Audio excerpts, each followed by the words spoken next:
Bonjour, on se retrouve sur Azelar TV. Et avant de vous présenter la prochaine invitée, je voulais faire une petite dédicace à toute l'équipe de tournage qui est là aujourd'hui et qui est représentée par que des coopératrices de la coopérative Azelar. Au cadrage et à la co-réalisation, on a Marie Agier. Au son, Olivier Dussauge. À la co-réalisation, Nicolas Nova. Et au cadrage et à la co-réalisation, Thomas Moujol. Si le mot « indépendante » devait être illustré, ce serait sa photo que l'on ajouterait au dictionnaire. Elle place autant de goût dans le choix de ses tenues que dans les programmations danse qu'elle porte auprès de grandes structures culturelles. Elle tutoie les pontes du secteur pour mieux les rappeler à l'ordre sur leurs engagements en matière d'inclusivité et de représentativité. Grande revendicatrice devant l'Éternel, elle s'avère un réel atout pour la coopérative d'activité qui héberge son activité depuis 3 ans et dont elle vient de devenir associée. J'ai l'honneur d'accueillir Rosamélie Dacunha. J'adore cette présentation, je pense que je vais l'utiliser sur mes réseaux. Eh ben, tu m'envoies ravie, merci beaucoup. Et merci d'être là aujourd'hui. Je voudrais entrer directement dans le vif du sujet. Tu dis souvent que tu présentes des esthétiques à la marge. Est-ce que tu peux nous expliquer ce choix de mots que tu fais et ce que cela recouvre comme réalité ? Alors, le choix de mots, c'est pas vraiment moi qui le fais parce que une de mes grandes inspirations à faire ce que je fais, c'est le Centre chorégraphique national de Rennes et de Bretagne, qui est un des premiers centres chorégraphiques avec un collectif hip-hop à sa tête. Et ce sont ces personnes qui réfléchissent sans cesse justement à la sémantique qui est utilisée autour des danses hip-hop et donc on a pu appeler ça les danses urbaines, les danses de la contre-culture, et là ils sont beaucoup sur les danses de la marge, et j'avoue que moi je suis un peu dans la lignée de tout ça.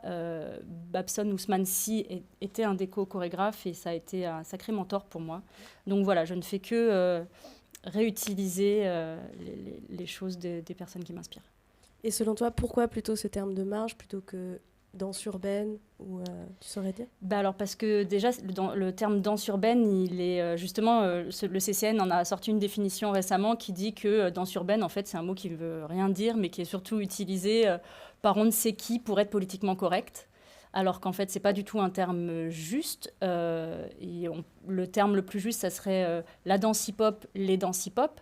Le truc aussi, c'est que moi, je travaille avec aussi les danses de club, parce que souvent, on fait l'amalgame entre les danses électro, les danses crump, les danses hip-hop, les danses voguing, les danses walking, en disant c'est les danses urbaines, mais ça voudrait dire qu'elles sont nées dans la rue, alors qu'en fait, même les danses house, par exemple, qu'on met souvent dans la danse hip-hop, sont nées en club, quoi. Là, je vais perdre... Non, c'est très intéressant. Enfin, moi, je te suivais. Ouais. On sent du coup qu'il y a une forte dimension sociale et militante, en fait, dans ton travail. Qu'est-ce qui t'a donné envie de t'orienter sur cette voie et de choisir ce positionnement précisément ? Puisque je ne sais pas si je l'ai dit, si j'ai parlé de programmation.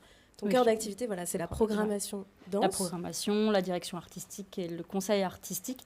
En fait, j'ai pas trop... Souvent, quand on fait de la programmation, il n'y a pas vraiment de formation pour ça. Donc, en fait, ça s'est venu à moi petit à petit. Moi, j'ai fait un stage dans une compagnie de danse hip-hop. Et ensuite, j'y suis restée pendant 13 ans. Donc, c'est vrai, et mon stage consistait à co-créer un festival qui s'appelle Caravelle, qui existe toujours.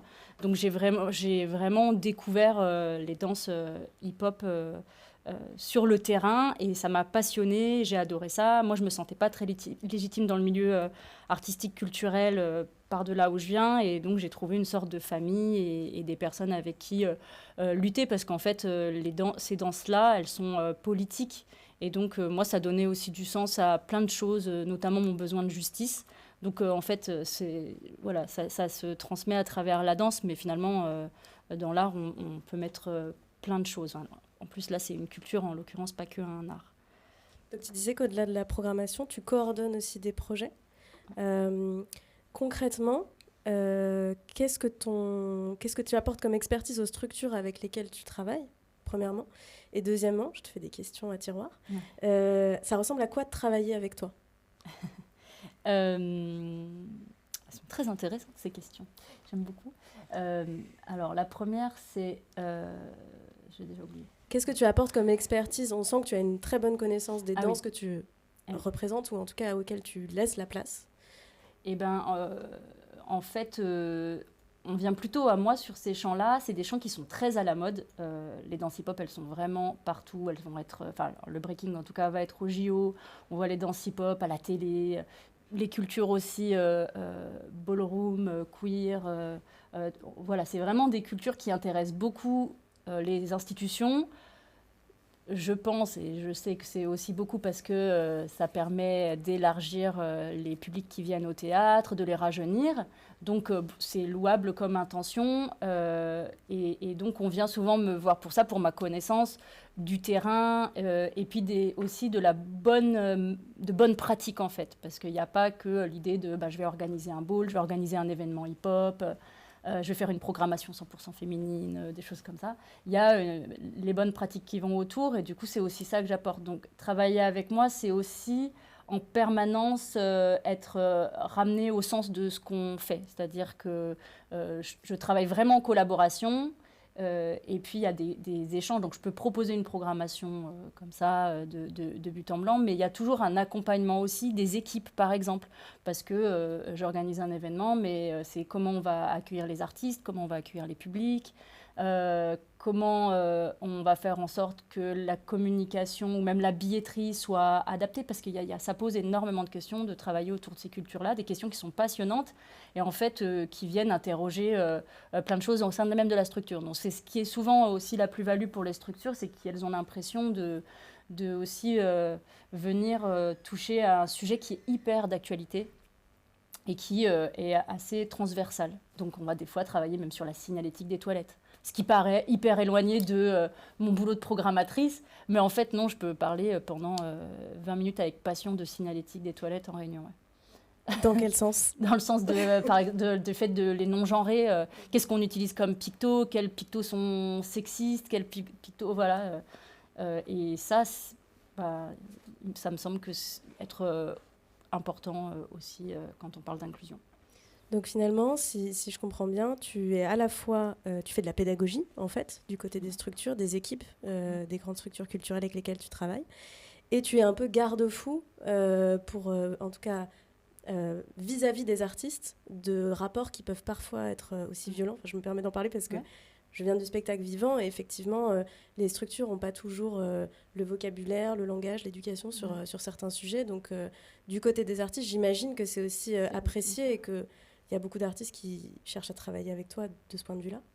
Oui. Après, moi, je ne travaille pas en direct avec les artistes, mais oui, moi, je me vois comme une sorte de facilitatrice, une passeuse, parce que j'ai certains privilèges voilà, liés à mon identité, qui font que je me sens, que je me sens de le faire et de me mettre à cet endroit-là.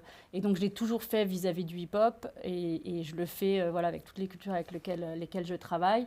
Donc, je reprends en permanence les gens sur du vocabulaire ou j'envoie des lexiques, ou je préviens des équipes techniques, par exemple, dans l'accueil, en disant, voilà, cette personne est une personne non-binaire, donc évitez les termes que vous avez l'habitude d'utiliser qui sont meuf ou des choses comme ça. Enfin, je préfère alors de plus en plus les personnes sont formées, sont sensibilisées, donc c'est vraiment agréable d'avoir de moins en moins à le faire.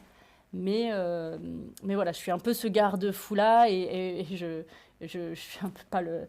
Ouais, je suis toujours là pour m'assurer que tout le monde se sente bien et pour que, en fait, l'événement, la réussite d'un événement, elle est liée à ça aussi, comment l'artiste il se sent.